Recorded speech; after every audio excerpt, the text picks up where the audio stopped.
எந்த அனுபவம் இல்லாத உதயநிதியை கொண்டு வந்தீங்க. நீங்க என்ன பேசுறீங்க? ஒரு வீட்டுக்கு சோபா போச்சு, சோபாவில் என்ன இருந்துன்னு கேட்கிறாரு உதயநிதி. ஒரு எதிர்க்கட்சி தலைவர் வைக்கிற விமர்சனமா இது?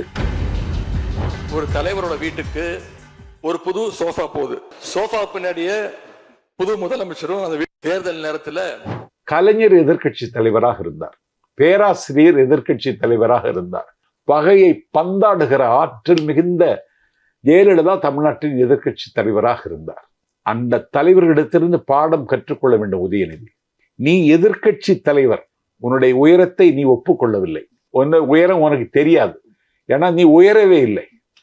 எதிர்க்கட்சி தலைவர் ஒருவரை முடிசூட்ட வேண்டும் என்றால் அண்ணன் ஸ்டாலின் 1986 ஆத்தூர்ல சேர்மன் ஐ பெரியசாமி, 89 சட்டமன்றத்துக்குள் நுழைந்தவர், தொடர்ந்து அமைச்சராக இருக்கிறவர், திமுகவினுடைய துணை பொதுச் செயலாளர், காலத்தால் சீலத்தால் மூத்தவர்.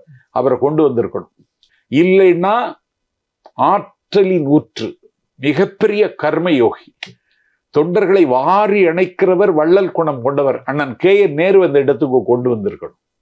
இல்லைன்னா தொடர்ந்து ஒரு தொகுதியில் வெற்றி பெற்றுகிற சரித்திரத்திற்கு சொந்தக்காரன் சக்கரபாணி அந்த இடத்துக்கு கொண்டு வந்திருக்கணும். எந்த அனுபவம் இல்லாத உதயநிதியை கொண்டு வந்தீங்க. நீங்க என்ன பேசுறீங்க? ஒரு வீட்டுக்கு சோபா போச்சு, சோபாவில் என்ன இருந்துன்னு கேட்கிறாரு உதயநிதி. ஒரு எதிர்க்கட்சி தலைவர் வைக்கிற விமர்சனமா இது? அதாவது ராவணன் கீழே விழுந்து கிடப்பான், அப்பொழுது கம்பன் பேசுவான், டேய் உனக்கு சரியான எதிர்க்கட்சி இல்லை, அதனாலதான் உனக்கு வீழ்ச்சி வந்ததுன்னு சொல்லுவான்.